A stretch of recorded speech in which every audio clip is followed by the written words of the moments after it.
is a Fox 4 News Alert.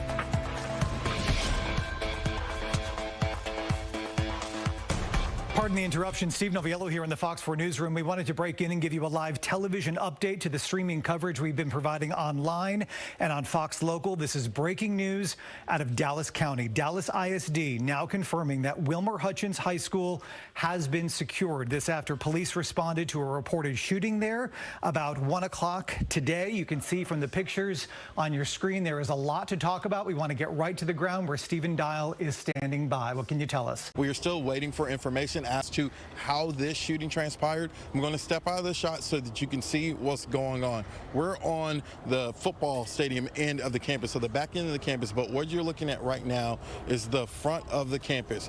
Of course, this is still an active scene, but Dallas ISD about 10 minutes ago tweeted that the school itself has been secured. What does that mean? In an active shooter situation, it wouldn't be secure because they would be still checking off boxes to make sure that every room is safe. So Dallas ISD has deemed the campus secure. Now, we don't know who the shooter is, if the shooter was a student, and if the shooter is in custody. Those are all things that we are trying to learn. We're going to pan to the left so you can see parents walking up. Where we are is the football stadium. That is where students are being held. Some parents are already making their way over here to be reunited with their students. The latest information from Dallas ISD is that they will announce where a reunification center is. I will tell you, some parents have already left with their students from the football stadium. So we're waiting to see if Dallas ISD will announce a different reunification location. So we're going to start to pan to the right where the football stadium is. That is where students were in the stands, and I saw them get up about a minute ago, so I don't know if those students are being lined up to move somewhere else. You see an EMS there in front of the football stadium. Our photographer, John Gannan, noticed about 5 or so minutes ago that there was a gurney brought from the back end of campus to this area where you see the EMS is. The person in the gurney was fully stabilized, but that EMS has not driven away. So I would hope that means that it's not a life-threatening situation because they are still here, but someone is on a gurney and has been loaded into that EMS. The only information we have right now, Steve, is that sources confirmed to Fox 4 that a 17-year-old male was shot in the leg. We don't know their condition. We don't know who the shooter is. We don't have a shooter description, and we don't know if the shooter is a student. And again, like I said, I was standing right out here this time last year for a similar incident here on this campus where a gun made its way into the school. This school and multiple Hi everybody, I'm Hannah Battah, and thank you for joining us on Fox 4 at 4. We've been covering this developing story throughout the afternoon. We know at least one of those injured was a 17-year-old student shot in the leg. We're waiting to hear more about the other 3 people with injuries, and so far there is no indication of any arrests. Students are now being reunited with parents at nearby Eagle Stadium. Right now the scene is at the scene right now is Fox 4's Stephen Dial with the latest as we wait for a lot of questions to be answered about this situation. Stephen. There's going to be a lot of questions from reporters, and talking about the elephant in the room that I've been talking about all afternoon is this time last year there was a shooting, and I spoke to the new at the time Dallas ISD police chief who said that this could have been preventable. So the one question is going to be, was this incident preventable? Like you mentioned, the only information that we have from sources and from Councilman Tennell Atkins on the record is that a student was shot in the leg, but we've been hearing reports from DFR of other injuries. We don't know the extent of those injuries. Students started calling their parents around the 1 o'clock hour. Multiple parents that I talked to on and off camera were telling me about their student calling them multiple times or texting them multiple times, and unfortunately this is kind of the routine of what we're used to just in general in schools in America, not just in Dallas, not just in Texas, but all over the country. And so then everyone started reacting, right? Multiple law enforcement agencies coming to the school, setting up an area for the students to be before the parents reunify with them at the football stadium, which is on campus. When we got here, not too long after the shooting, things were calm, which meant that the campus was already secure. One big question that we don't have the answer to is, who is is the shooter and is that shooter in custody? That's one of the main things we hope to get an answer for. I want you to listen to a 9th grade student. I talked to her after reuniting with her godmother who picked her up. She said she heard about last year's shooting. This is her first year in high school, and now she's living one herself. My teacher, she was going over our work, and we heard a gunshot. And at first I was trying to process it because usually they have little they smack you, they're around the halls and they play around. So I was processing it until it went off again, and it was faster this time. So that's when me and my classmates, we got up and we went behind the teacher's desk. And I was making sure my classmates were okay, and then we went into the storage room and we had waited there until we got escorted out. So just the reality of a situation of what teenagers are just dealing with in schools in general. And so we know that this school has metal detectors and a process that students go through when they arrive in the morning. So we'll have to wait and see if there was a failure in that process or if it was another process. Councilman Tanel Atkins telling our Lori Brown that in his words, from the information that he got, he said a door may have been propped open.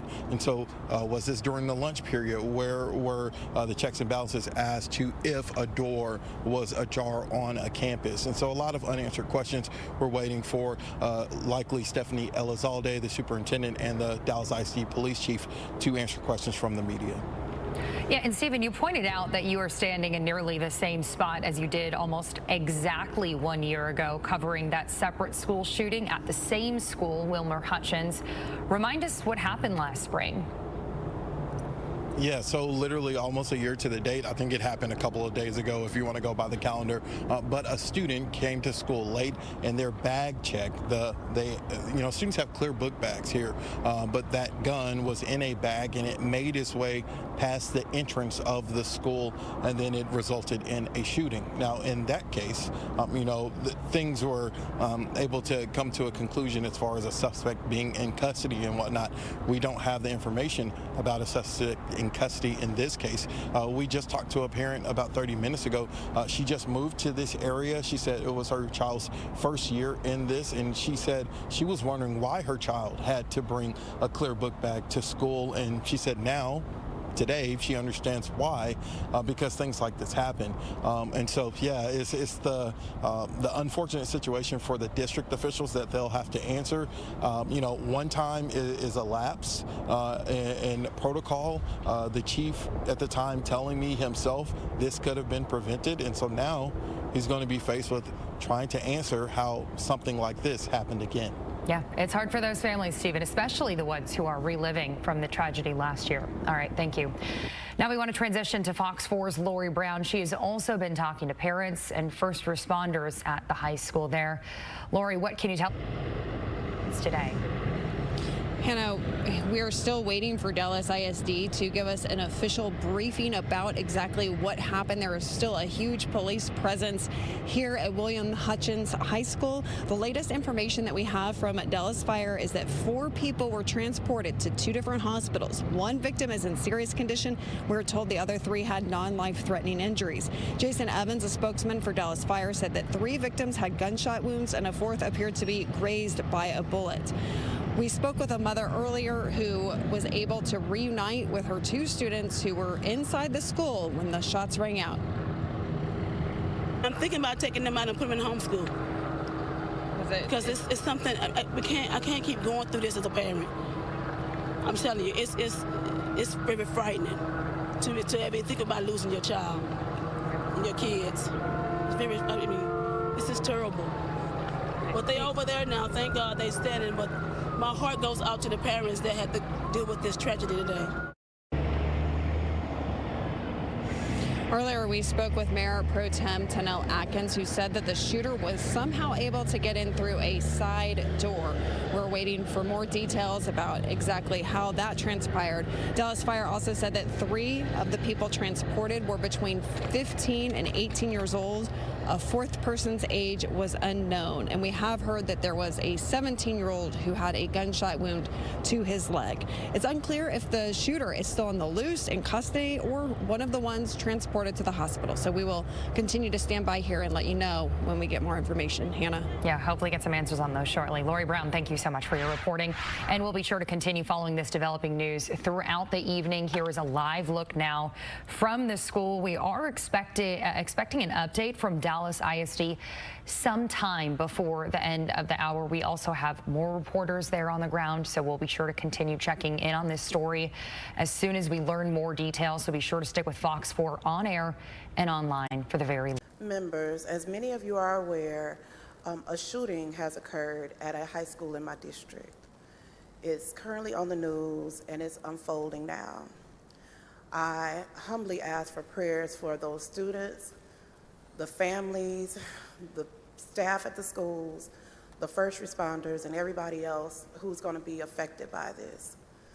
I don't know many details, but I know it's not good, and I know that we have some kids that are traumatized from this. So I do sincerely ask for your thoughts and prayers from my community at this time, along with action to make sure our students are safe.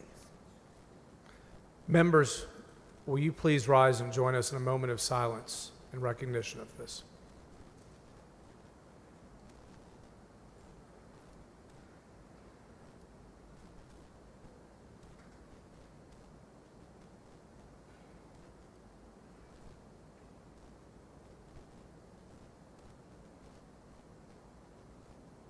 Thank you, members. Good afternoon, everyone. Thank you for being here today. Earlier today, we responded to a shooting call at Wilmer-Hutchins High School. This is a tragic situation, and I know everyone wants answers, and we are going to give you what we know at this point.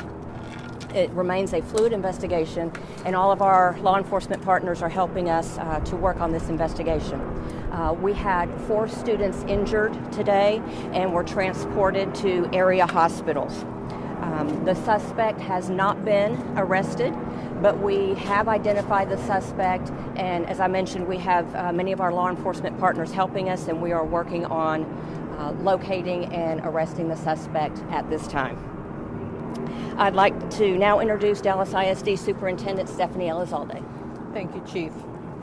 Today, as we all know, the unthinkable has happened, and quite frankly, this is just becoming way too familiar, and it should not be familiar. I do want everyone to know that I just got off the phone with Governor Abbott, who just called to get an update, a status report, and to offer any resources that we need to assist us.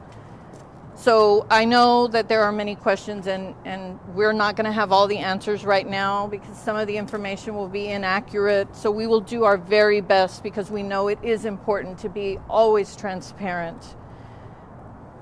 I do need to take a moment to ensure that first and foremost we know that we have been able to reunify all of our high school students with their parents and guardians.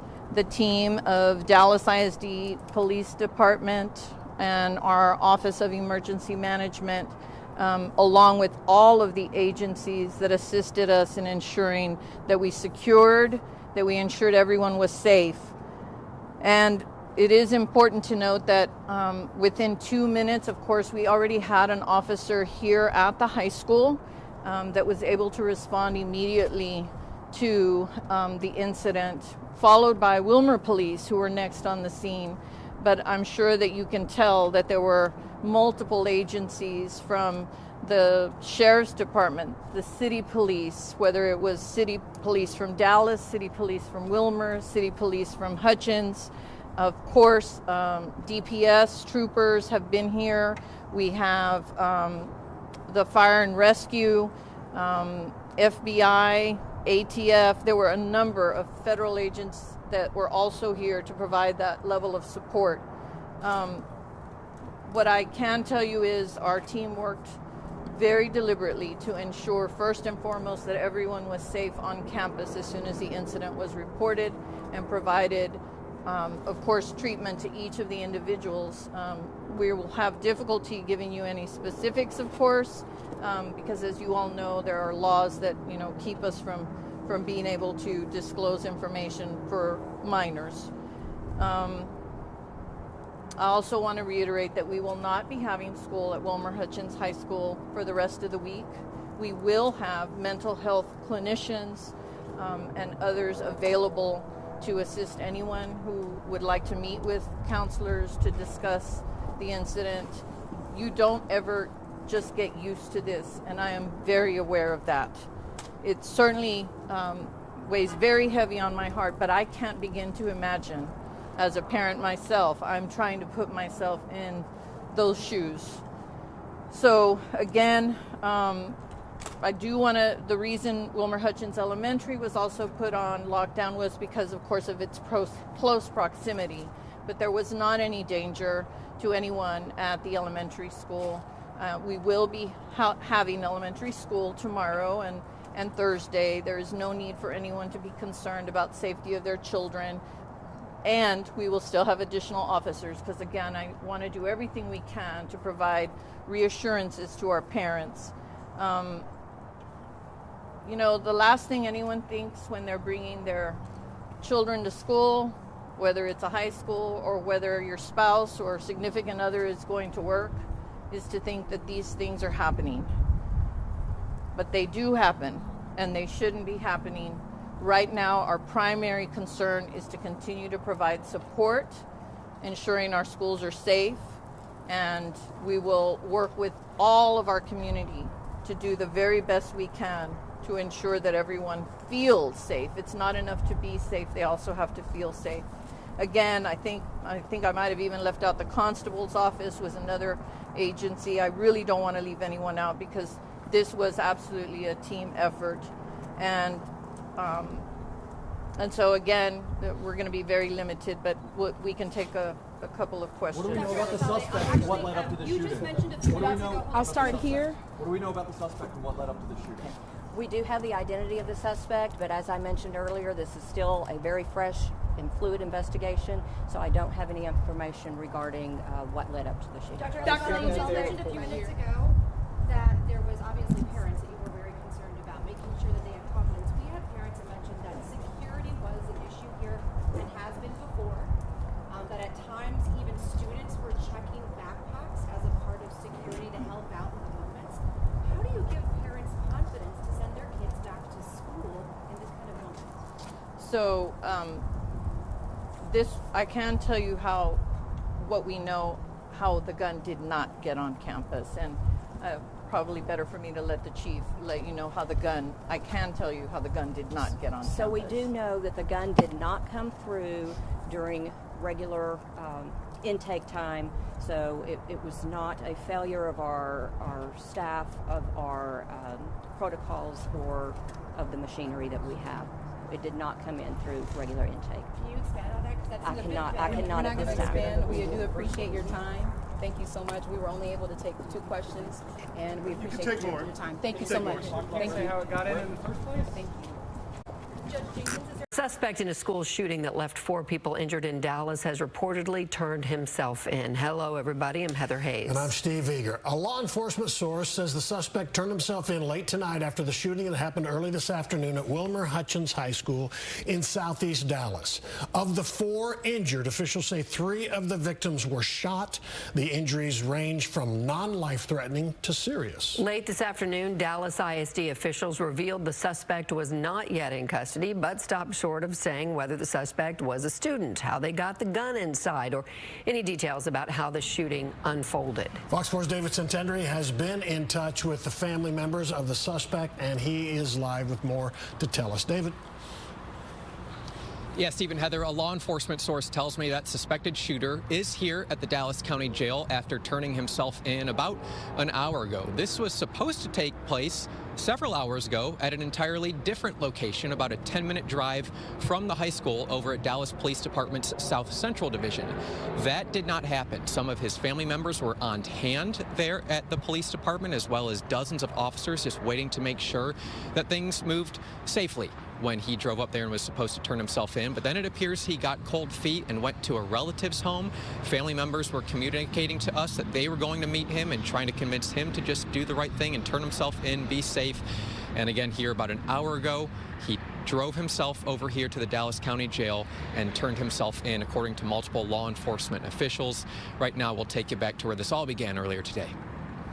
This is a tragic situation, and I know everyone wants answers. Wilmer-Hutchins High School, a crime scene Tuesday afternoon. Dallas Fire Rescue confirms a school shooting. 3 people, ages 15 to 18, taken to hospitals after being wounded by gunfire. The 4th, age unknown, described as having a musculoskeletal injury to the lower body. What are they not doing up there? Parents concerned about how a gun made it to campus. All DISD schools have clear backpack policies from elementary all the way up.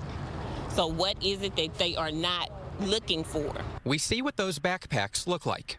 Yeah, they usually check the backpacks. Dallas ISD police and the superintendent, while addressing reporters Tuesday afternoon, steered blame away from its security systems. So we do know that the gun did not come through during regular intake time, so it was not a failure of our staff, of our protocols, or of the machinery that we have. So it did not come in through regular intake. Can you expand on that? I cannot expand. We do appreciate your time. Thank you so much. We were only able to take 2 questions. And we appreciate your time. Can you talk? The district stopped its briefing after taking only 2 questions from a group of a couple dozen journalists. The district will not explain how the gun made it to campus, circumstances leading to the shooting, where exactly it took place, or if security changes are coming. And it's the second time they had a shooting like this. In April of last year, a student brought a revolver to Wilmer-Hutchins High and shot a classmate in the leg. The shooting prompted many questions about how the student brought a gun to school. In the wake of that shooting, Dallas ISD police revealed security protocols were not followed. The suspect triggered a metal detector, but no one checked his bag. Now, those questions even more magnified. Because it's scary and your heart beat fast because you're not there with your child and anything could happen. So family members of that suspected shooter have provided us with his name and age, but we're not going to release that until some officials here within Dallas County release it, or Dallas ISD's police department. They are the lead on this investigation. Obviously, a whole lot of questions we still are trying to get answered regarding to what led to this shooting, more on the suspected shooter and those victims involved. Steve, Heather, back to y'all. Yeah, just a couple of questions first. Any updates on those who were injured, David? Yeah, still no updates on those who were injured. We didn't get any updates from Dallas ISD police earlier when the assistant chief spoke, or the school district when the superintendent spoke. Yeah, but I will say that City Council member and Mayor Pro Tem Tanel Atkins told us he expects them to survive. That's what he told one of our colleagues or coworkers earlier today. But to what extent they are injured, we don't know right now. Well, and were family members able, I know you're no name, that sort of thing, but were family members able to, I don't know, share any insight or what was going on with this suspect, or anything at all with the emotion of all this? Yeah, so it's another good question. So family members say that this child transferred sometime recently, within the past possibly year, maybe a couple years. They were saying he transferred to this school and that there was maybe some drama at a different school, thought he was getting into a better situation.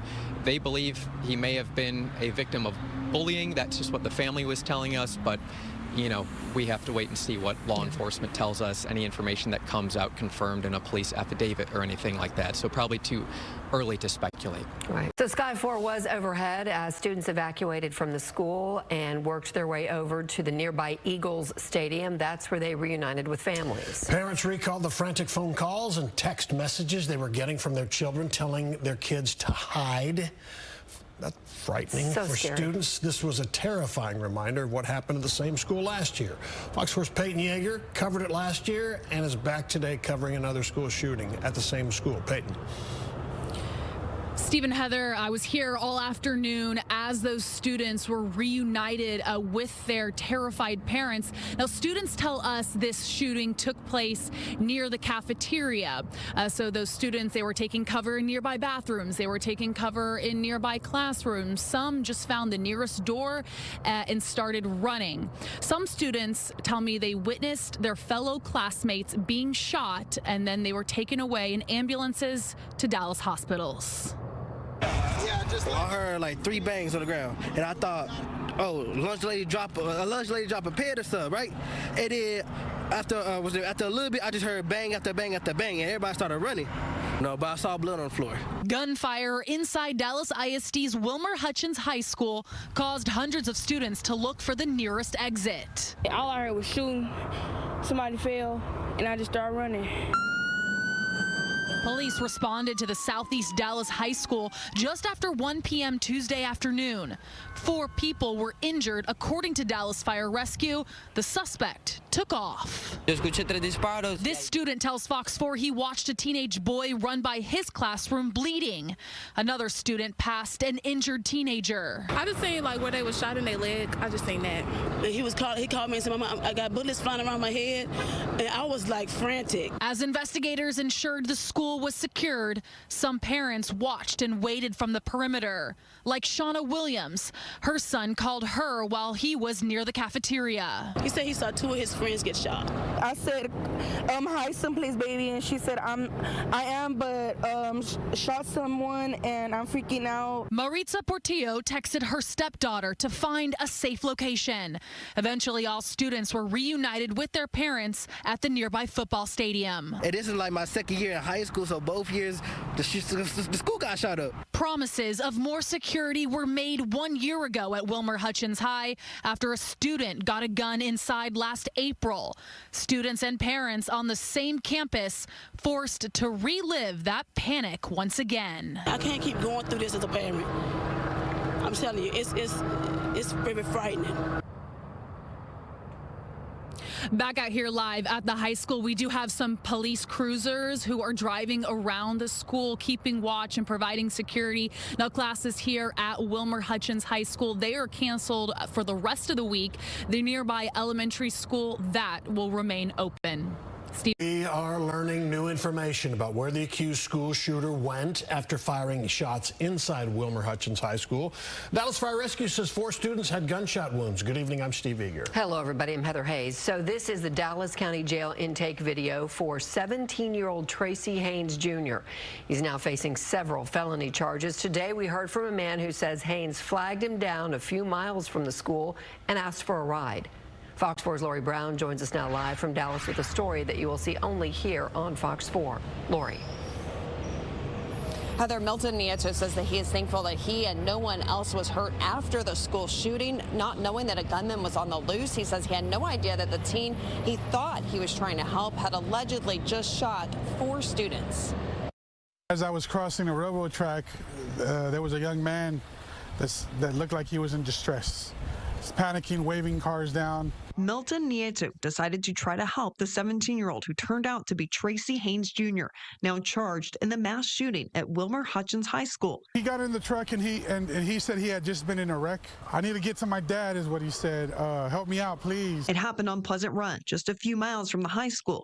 Nieto did not know that just 30 minutes earlier, there had been a school shooting. I said, all right, come on, I'll help you out. I'll take you, to your dad around the corner. But then his story changed. Somebody finally sent him an address, and he said, here, this is where I need to go. Once he gave me the address and I saw it, I just figured, hey, I can't take you this far. I got to get back to work.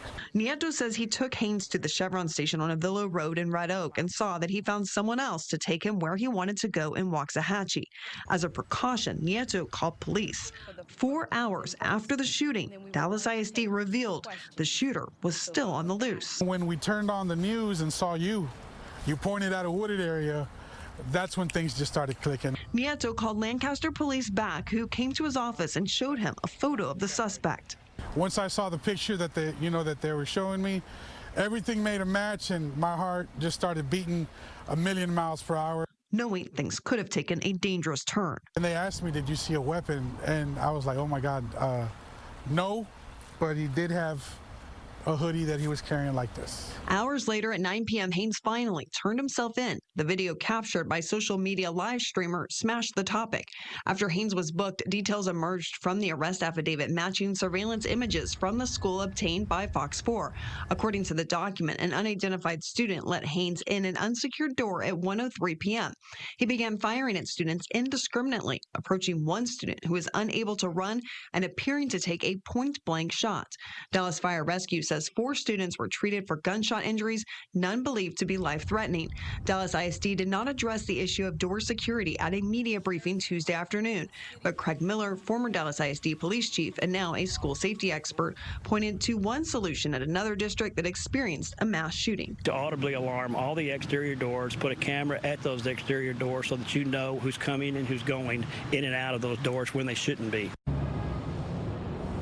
Dallas ISD has not yet responded to our questions about if they know who opened the door for Haynes and if that student is going to face any charges.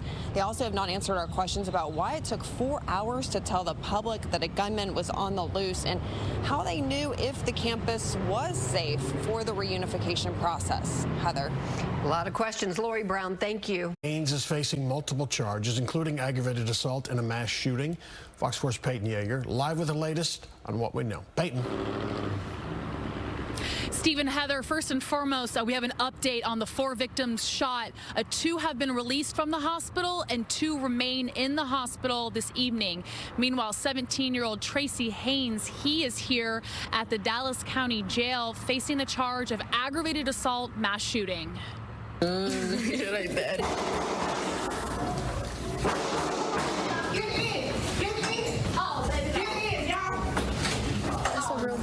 This teenager taking an innocent social media video captured the sound of gunfire inside Wilmer-Hutchins High. A sea of panic spread across the Southeast Dallas campus. Investigators say 17-year-old Tracy Haynes shot 4 students just after 1 p.m. Tuesday. According to an arrest warrant affidavit, surveillance video matching these stills obtained by Fox 4 shows an unidentified student letting Haynes in an unsecured door. Investigators say Haynes began firing at students indiscriminately, approaching one student who was unable to run and appearing to take a point-blank shot. This surveillance still shows the suspected shooter standing over one of the victims. All 4 shot, expected to survive. There was a young man that looked like he was in distress. He's panicking, waving cars down. Just a few miles from Wilmer-Hutchins, Milton Nieto unknowingly picked up Haynes, who claimed he had just been in a car wreck. Nieto eventually dropped the suspect off at a Red Oak gas station. It wasn't until hours later when Nieto was watching Fox 4 News, it all clicked and he immediately called police. My heart just started beating a million miles per hour. Anton Lucky is with Urban Specialist, a nonprofit organization that works to curb gun violence and poverty. His team Tuesday was already trying to get in contact with the victims of the Wilmer-Hutchins shooting when Lucky unexpectedly received a call from the suspect's aunt. She wanted to turn her nephew in, and she didn't want nothing to happen to him. Police had a Waxahachie neighborhood swarmed searching for Haynes, and police posted up at the South Central Patrol Division waiting for him to turn himself in. Lucky acted as a mediator between a detective and Haynes. Haynes finally agreed to come meet at Lucky's office, and the 2 talked. Lucky says Haynes was willing at that point to turn himself in. I don't want to die. I want to get killed, so I want to turn myself in. Late Tuesday, Haynes finally turned himself in. The video captured by social media live streamers Smash the Topic. Intake video shows the 17-year-old being booked into the Dallas County Jail. Investigators haven't released a motive for the shooting. Lucky says Haynes was vague when asked why he decided to open fire in the hallway. He talked about it was some back and forth, maybe like threats that were going back and forth on his life from the other individuals, et cetera, et cetera. It's still unclear whether the victims were targeted, bystanders, or a mix of both. And we reached out to Dallas ISD today with multiple questions. We included a question like, will the student who let the suspected shooter in the side door, will that student be criminally charged? And also, we know there was a shooting at Wilmer-Hutchins High School 1 year ago. So how will the district ensure that this school is safe moving forward? Dallas ISD announced it will have a press conference tomorrow at 11 a.m. and we hope to ask those questions in person. Steve and Heather. Very good. Yeah, they need to be answered. Peyton Yeager, live tonight. Thank you. The chief of Dallas ISD Police says he does not know if the shooting at Wilmer-Hutchins High School was preventable. The Tuesday shooting left 4 students injured. And today, police shared new details about how the suspect entered the school and offered a possible motive. Fox 4's Peyton Yeager joins us now with more. Peyton. Heather, and the suspected shooter is still here tonight at the Dallas County Jail. Now, a second student could also face criminal charges in the future. Today at the press conference, Dallas ISD Police Chief, he said on Tuesday, all of the doors were locked and secured. However, the doors can be opened from the inside. That's due to a fire code, and that's exactly what happened Tuesday at 1 p.m. Now, that second student, detectives were reaching out to that student today to be interviewed, and that student has been identified by police. Yeah, the teacher said go, go. Thursday afternoon, Wilmer-Hutchins High School students were allowed back on the property to retrieve their personal items, belongings they dropped when gunfire erupted on Tuesday. Like that.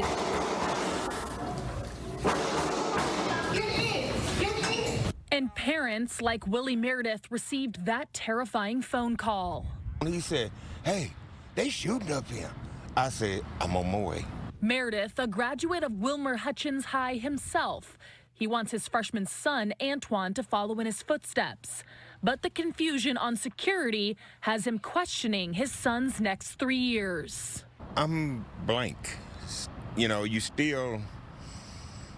don't know what to make of it. He was able to come in through another door that, yes, we patrol and we sweep that as well, but like everything else, we're not able to be there right on that spot every single time. Thursday morning, Dallas ISD Police Chief Albert Martinez announced he believes Tuesday's shooting was targeted. Police are investigating whether it was gang-related. Investigators say 17-year-old Wilmer-Hutchins student Tracy Haynes arrived at the school just before 1 p.m. Haynes went to a door on the west side of the school that was locked on the outside, but another student inside opened the door for Haynes. Police say Haynes entered the school, opened fire indiscriminately using a .40 caliber weapon, and left the campus in less than 2 minutes. A surveillance still Fox 4 obtained shows the shooter standing over a victim when police say he appeared to try to take a point-blank shot. 4 students in total were shot. We do believe there's a dispute taking place. Obviously, there's social media that he posted articulating his thought. He told me he was gonna kill me. All these told me they was gonna kill me. Police investigating this video of Haynes posted shortly after the shooting. I know I was wrong for what I did, but I didn't want to do it. But I had to do it. I'll be damned if one of us get buried again. Haynes turned himself in hours later. Following the shooting at Wilmer-Hutchins last year, the district replaced main entrance metal detectors with new ones, plus upgraded security cameras. In April 2024, Dallas ISD said it was a failure in safety protocols. Thursday, Dallas ISD Police Chief Martinez was asked if this week's shooting at Wilmer-Hutchins High was preventable. I don't know that it was preventable. When somebody puts their mind to it and we're doing everything that we can, I mean, it's probably best preventable that that door wasn't opened. Sometimes when there's a will, there's a way, but it's our job to try to defeat that. And Dallas ISD says they're looking into possibly adding sensors to those doors that are not main entrances, that do not have metal detectors. Again, that's something that they're looking into. Dallas ISD also said that there will be an increase in police presence for the rest of the year. And Superintendent Dr. Elizalde also mentioned that the 13 entrances, all of them into Wilmer-Hutchins High School, will be manned at all times for the rest of the school year. Heather and Steve. Thank you for attending. I just wanted to briefly make an introduction in spelling so that way we can move forward with our press event. Today you'll have the pleasure of speaking with Chief Albert Martinez, Chief of Dallas-ISD Police. That spelling is Albert, the traditional way, A-L-B-E-R-T, Martinez, M-A-R-T-I-N-E-Z. Again, Chief of Police for the Dallas Independent School District's Police Department. And then following that, after an update, we will provide an opportunity for questions, and we know that there are some questions that you all have. We will allot a few minutes for that, and then at the conclusion of that, we will wrap and end this particular briefing opportunity. So thank you so much, and I'll turn it over to our Chief of Police, Albert Martinez. Thank you.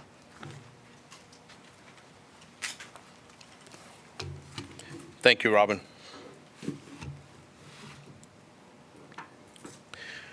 I want to thank everyone for their patience and understanding as we prepare to provide information on the shooting that happened at our Wilmer-Hutchins High School. As you can imagine, yesterday we were busy with trying to track down information and prepare our investigation and move forward with that, and then be able to update you all today. This is obviously not something that we want to happen, but we understand the violence that is happening in our communities, not only in Dallas, but throughout the state. First of all, I'd like to take a moment and thank the Dallas Independent School District Police, our men and women who were there and did everything they needed to do to get inside that school.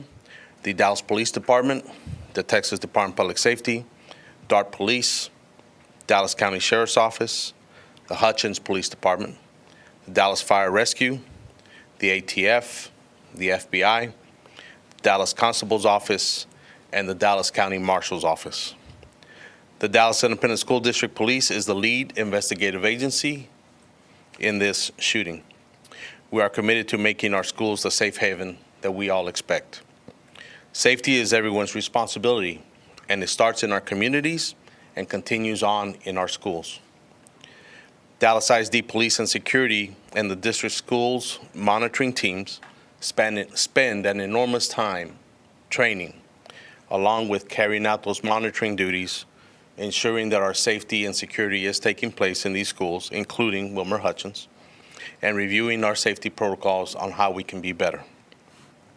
We also have a duty to you all, to the community, to be transparent and accurate with our information, but we also have to be responsible on providing that information, again, to make sure that we are being accurate and we are providing you all with the most capable or most useful information at the time.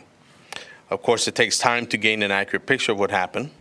We understand the frustrations, parents and students, and trust me, we're all feeling that frustration, and we are frustrated ourselves. Each of you know how detrimental sharing incorrect intel can be. This is still an active investigation, so not everything can be shared, but we are conducting our investigation. So, based on video evidence at Wilmer-Hutchins High School, at 12:56 p.m., the shooter arrives at the Wilmer-Hutchins High School parking lot and parks his vehicle on the north side of the school. At 12:58 p.m., the shooter exits his vehicle and walks around to the west side of the school and approaches a side door or back door, which was locked and it was secure. At 1:01 p.m., another student opens that locked door on the west side of the building, and the student enters, or I should say the shooter. The shooter is observed walking down the hallway towards the cafeteria, and that's at 1:02. At the same time, at 1:02 p.m., the shooter opens fire and wounds 4 students, and the other students that were in that hallway scramble away from the shooter. At 1:03 p.m., the shooter is fleeing and exiting out the same door, and then he runs back to the vehicle that he had in the parking lot at the north side of the school, enters that vehicle, and leaves the campus. And through that timeline from the point of entry into the school to the time he exits is less than 2 minutes. I do want to correct some misconceptions and share what we can. We've worked on our safety protocols. Again, this entry was not made through the front doors, the metal detectors. We've talked about that. Obviously, we were here about a year ago talking about this very situation, but this did not happen through our front doors or through our metal detectors. Our safety protocols were being followed by our staff and our officers. Our metal detectors were operating effectively. I want to emphasize to you all that all doors at this campus were locked and were secure. As you know now, the suspect is in custody, and he was a student enrolled in Wilmer-Hutchins High School. Our students' privacy limits does not allow the district to confirm his name, but that is pretty much common information now. The suspect was let's see, again, mentioning here that 4 students were wounded in this shooting. Another 5th student suffered a injury, but that was more of a scrape or a bruise from the falling and running. Dr. Elizalde and the school leadership team members have reached out to the families of the victims who are expected to make a full recovery. We are aware of an unauthorized video circulating social media that appears to be from the school's surveillance camera. We are investigating how this video came about or how it was accessed and released. And at this time, we cannot fully confirm or cannot confirm validity of the content. At this time, our Wilmer-Hutchins High School will remain closed. It was already going to be closed on Monday. Our staff will return on Tuesday, and we expect our students will return on Wednesday unless the superintendent and our staff or cabinet members decide otherwise. With that, I'm going to open it to you all for questions. Sir. Can you tell us why did the district wait for 4 hours to tell the public that the gunman was on the loose? Yes, ma'am. So in these situations, first of all, we're dealing with a very large high school. Our protocols are very simple. We go in to stop the killing, stop the dying. It's written in law. It's written in our policy. Once we've established that, we're rendering aid, ensuring we get the students out, and then we start sweeping the school. So by the time we finish with all that, then we're getting information. This is the potential shooter. Usually, with all these situations, there's always a second shooter, real or imagined. So by the time we're getting all this information, when we established that we had information, we sent out teams to go find him. At the time, we did not feel that we needed to put out that information. Maybe it was slower, maybe it wasn't. But it wasn't going to exactly do a public good to put it out immediately. We also didn't really have a good description. We had a name. Actually, we had several names. But that being said, we sent out our law enforcement teams to go find him. I'm going to take one here and in the back. Yes, ma'am. Sir, your team has said that this gun was not brought in during normal intake hours. What are normal intake hours, and are there only metal detectors at the front doors and not anywhere else in the school? The protocol at the school is they come in through that front door at intake hours and after intake. So in other words, once the bell rings and school starts, the intake, the late arrival as we call it, is at the front entrance where there are metal detectors. The protocol is everybody comes in through there. Again, it's in our practice, in our student conduct, that those doors are not opened when somebody's outside at the other doors. So if the doors were secure then how was that student able to just open the door? It's got a push bar, right? We have to have those doors available to be open from the inside because of fire code. Would you describe what secure means Sure. more explicitly? So secure, it just means it's locked and it cannot be opened from the outside. They can be opened from the inside, like any doors that you see, probably even in your own building, where you just push it open to go out, but that's in compliance with fire code. So why are there not metal detectors at other doors? You started this press conference, you mentioned frustrations. Can you share what some of those frustrations have been? Sure.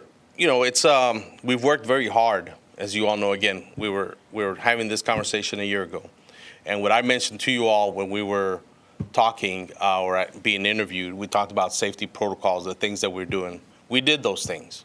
I'm here to tell you, I believe because we did those things, that gunman was not able to get in through the front doors, knowing that we are doing our baggage checks. We are working through our metal detectors, these brand new metal detectors that we bought.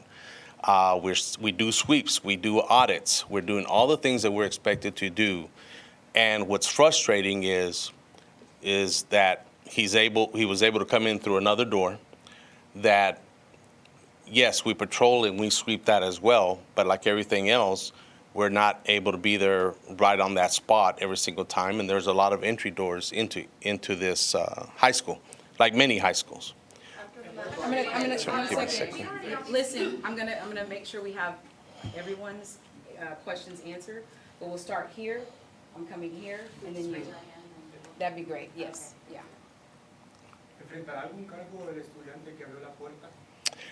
Ahorita para ese estudiante que abrió la puerta, vamos a hacer las policies del distrito en esa persona, pero también vamos a buscar a ver si hay cargos criminales. So, mándeme. Sí, señor. Yes. So what they asked was, is the student that opened the door facing criminal charges?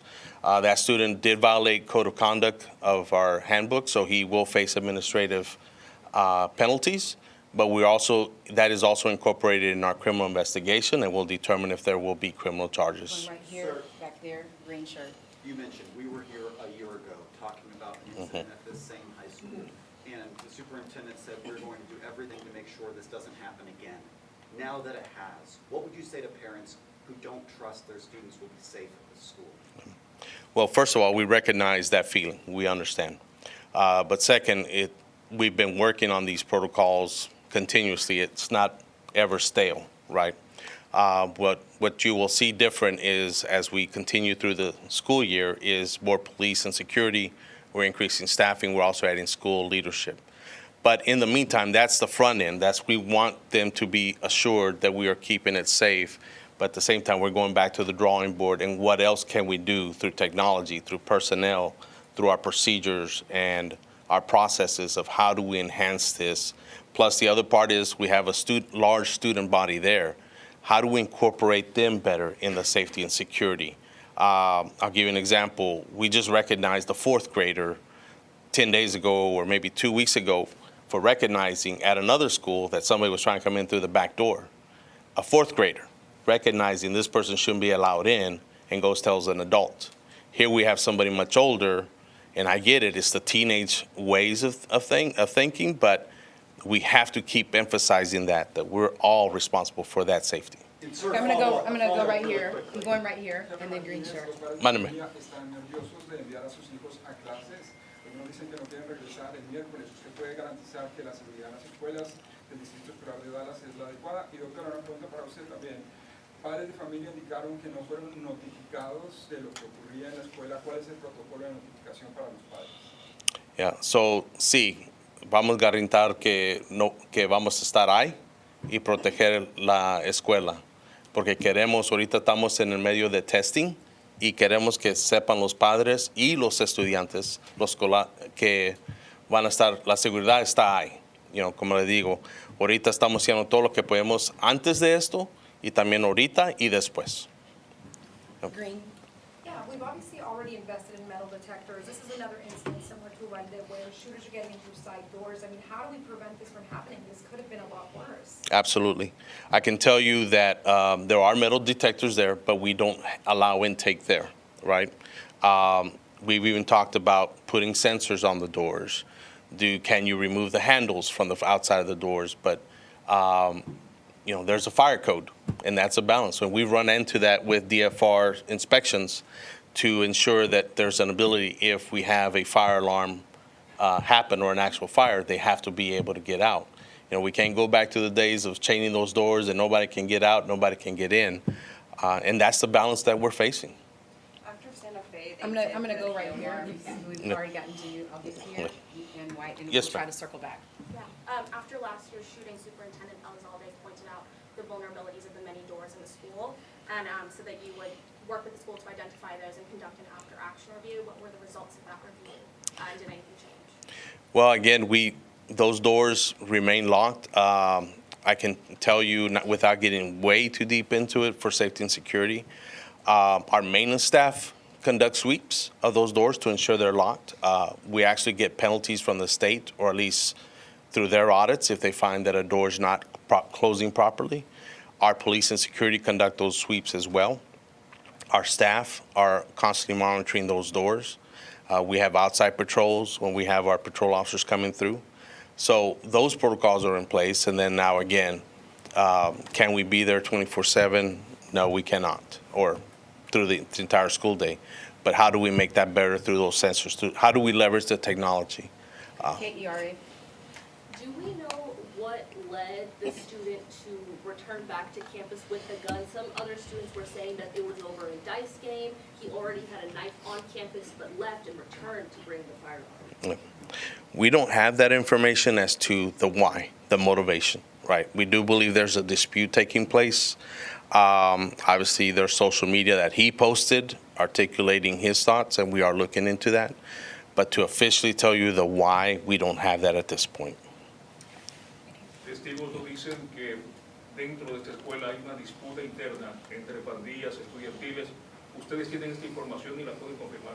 Sí, señor, sí tenemos esa información de las pandillas y esa es parte de la investigación. Como preguntó, qué es el motivo que está pasando. Y no sabemos si es directamente la pandilla o si es más entre las personas.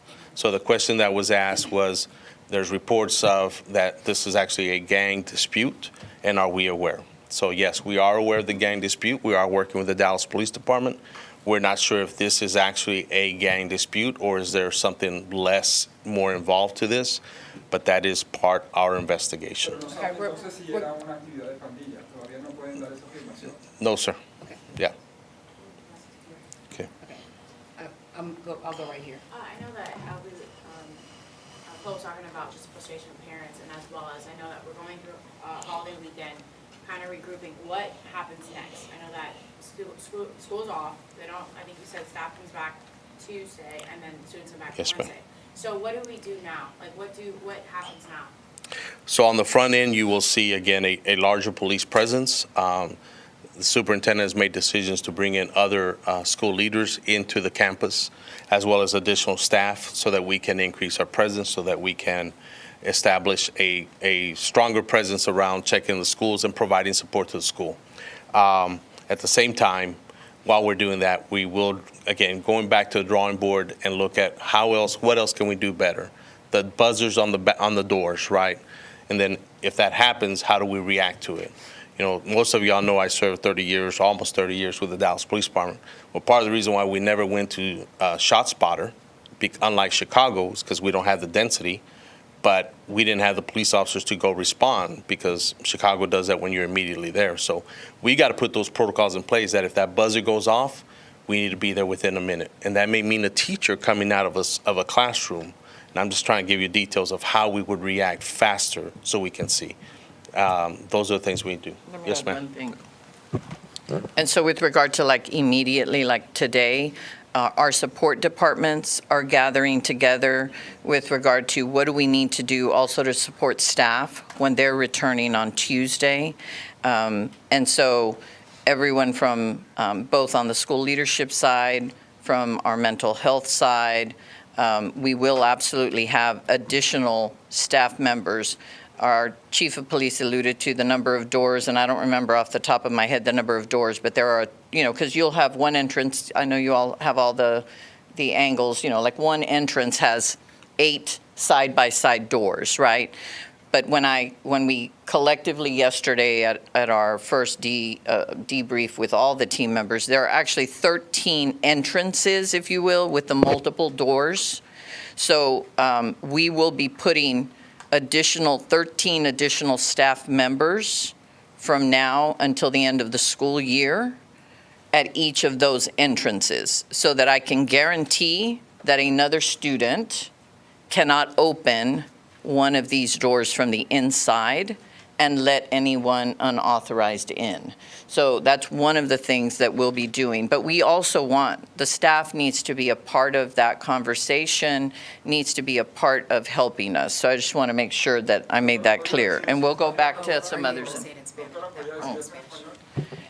Sí, como sabemos que era un estudiante que dejó una puerta que estaba cerrada, how do I say locked, really? Con llave y lo abrió de adentro.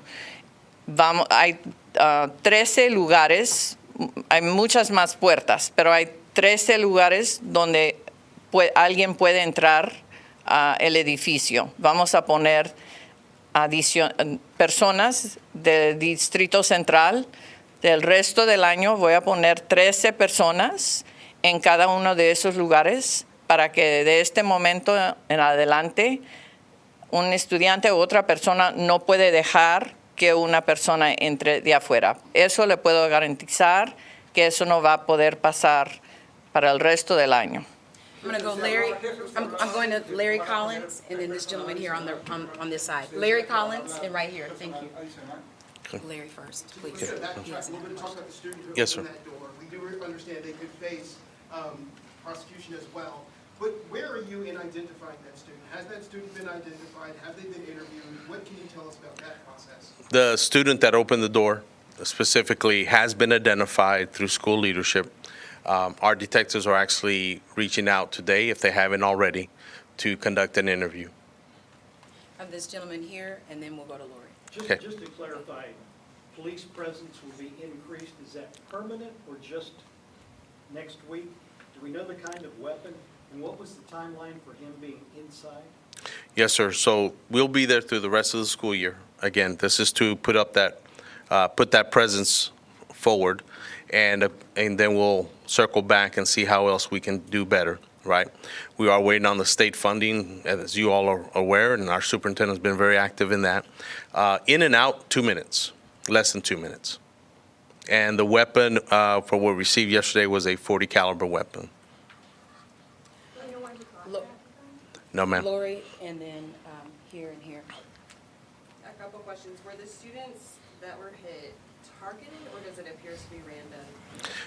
I won't get into the details of that, but we do believe he went in there specifically targeting an individual, and that's as deep as we'll go with that. And do you know at this time if the student who opened the door, was he just trying to, somebody's out, did he know, was he an accomplice?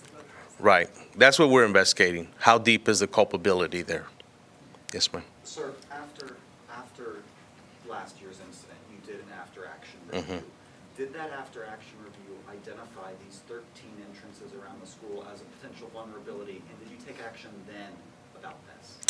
We did, in that we were very aware that there's multiple doors. You know, you look at all our schools, right? Any high school or middle school, everybody has a lot of doors. What we consider, again, was doing the constant sweeps and checking the doors, making sure that they remain locked. We recognize that we cannot be posted at those doors or those different sets of doors all the time. But now with this incident, we go back and say, okay, what else can we do? That's our responsibility to our students and to our faculty and to our community. Will you add, though, that what we did do is we have cameras at each Yes. of those? Yeah, so we did upgrade our cameras. Thank you, Superintendent. We did upgrade our cameras, and we also have a security operations center that we also use to help us in these incidences or to monitor. And that's because of last year, of the incident, you upgraded the cameras there? Yes, yeah, well, part of that in the bond package, and that has helped us tremendously because it's got artificial intelligence in it as well, like most cameras nowadays. Right here? Yes, ma'am. Sir, do you know where the suspected shooter got the gun, and will his parents face any repercussions? If the investigation reveals that they have some type of culpability to providing that weapon, they will face charges, but we do not know where that weapon came from. Jefe Martínez, ¿qué sigue Mándeme. ahora? ¿Qué medidas adicionales se van a tomar en esta preparatoria? ¿Y este estudiante fue precisamente a buscar a otro estudiante para dispararle o qué ha mostrado la investigación? Creemos que entró con esa decisión que estaba buscando a alguien. Pero es parte de la investigación, so no puedo avisarle más de eso. Y en parte es de tener otra presencia grande de la policía, pero también de, como dice, más maestros y administradores de la escuela. Yep. We're going to just take a few more questions. I'm going to go to here, and I see your hand in the back. Yes, sir. Respecto a los tiempos de respuesta, una testigo nos dijo que hizo posiblemente la primera llamada al 911, pero que no le creían, pensaban que era una broma, hasta que le pasó a su maestra. ¿Qué tiene que hacer un estudiante para que le crean en estos momentos? Pues en eso no debe que pasar. Cuando alguien le habla al 911, es necesario que la operadora o operador tome esa llamada y que comiencen a hacer preguntas, que hagan las preguntas para determinar qué es lo que está pasando. So some students were also saying that the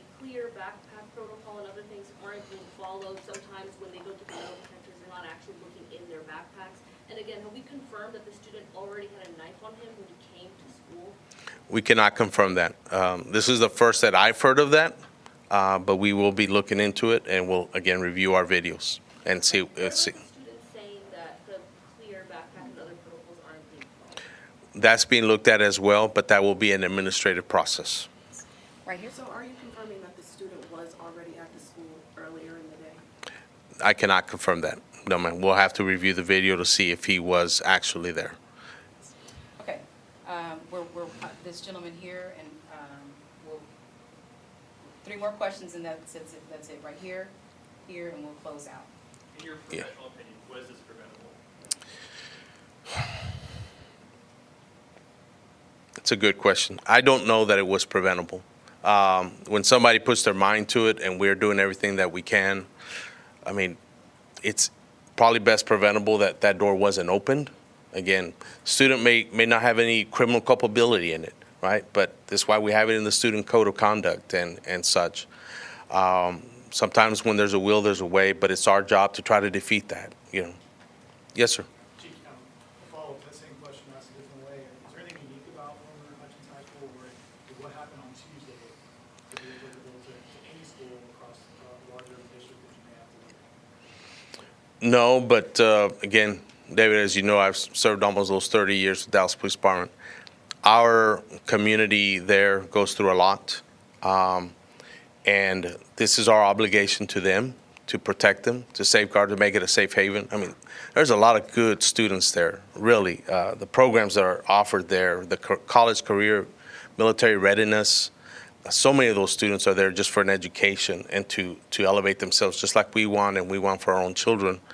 And that's our obligation. That's what we're focused on. And those bad few apples, or those few bad apples, it's our job to be surgical and precise, but our mental health programs are robust. And that's really where the fight is. It's in that mental health and the socioeconomic services that we provide along with other entities.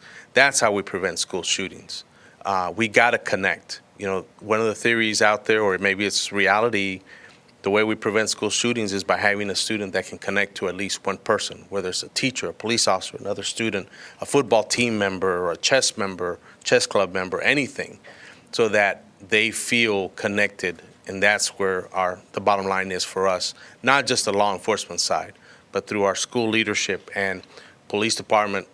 What's unique about this police department compared to Dallas Police, where I served, was so we have an opportunity to do much more, and that's what we've been working on.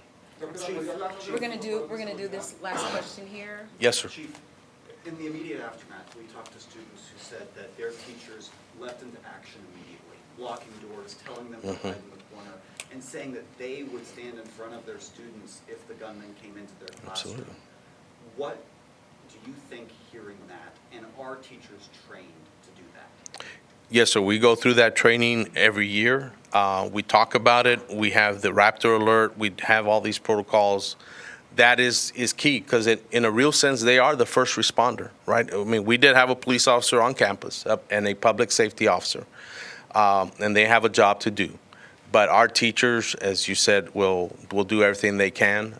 Again, we have amazing teachers, amazing staff, but they are part of that front line, and it's our obligation to them to not only keep them safe, but to train them when things like this happen. Let me just say some closing words. This is, certainly all the questions you all are asking. I hope you all recognize those are the very same questions that we ask ourselves. And it is absolutely tragic when the students, overwhelming majority of our students who show up every day at this school, are working so that one day maybe they can be who you are, so they can be a reporter, so they can be a teacher, so they can be a fireman, a police officer. And our students, there are some students who are dealing with a lot of things outside of the school. And we also know that it is still our responsibility to do our very best.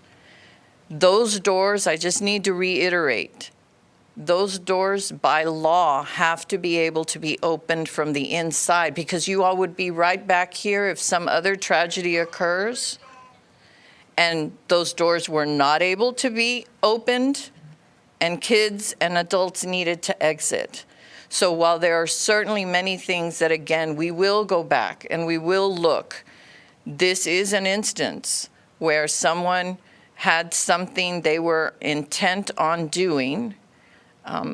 While we can't give specifics, what appears to be clear is that this was not random in terms of the intent. And again, the culpability of the other individual that created the vulnerability is still under investigation. And so our law enforcement will take that lead. Our teachers, I also heard from our students, from our parents, and how the teachers immediately did their protocols, put the doors on lock, put the kids behind their desks, and stood in front. Those teachers did all of that to ensure that all of the students were safe, and that puts themselves at risk. So there is nothing that a district member wishes we could figure out. If we knew exactly how to solve this problem, we would solve it. It's going to take all of us. And yes, there are absolutely things we could do better. Please note that the first thing that we did was ensure that the kids that were injured were rendered aid immediately, and that we were sweeping the school to ensure that the shooter was no longer there. Was it only one shooter? It's very, very complex.